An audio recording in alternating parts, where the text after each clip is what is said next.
The air was heavy with dampness as I entered the archive's dimly lit storage room. The smell of aged paper and forgotten history clung to every shelf like a shroud. My footsteps echoed off the concrete walls as I navigated through rows of metal shelves stacked with dusty boxes, their labels worn from years of use.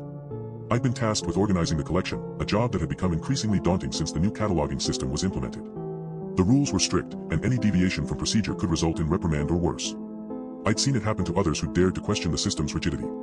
As I reached for a box labeled 1930s to 1940s, my hand brushed against an anomaly, a gap on the shelf where a box should be. I scanned the surrounding area, but there was no sign of the missing container. A shiver ran down my spine as I realized that this wasn't the first time something like this had happened.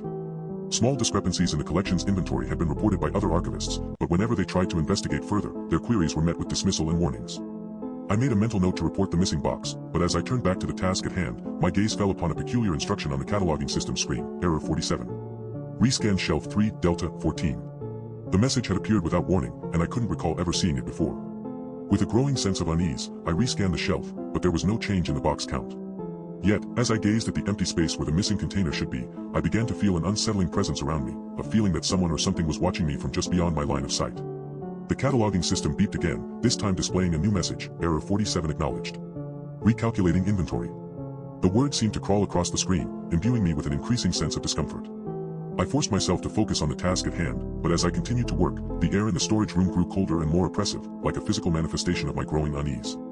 And then, just as suddenly as it had begun, everything returned to normal. The air warmed, the shelves seemed less crowded, and the cataloging system's messages ceased.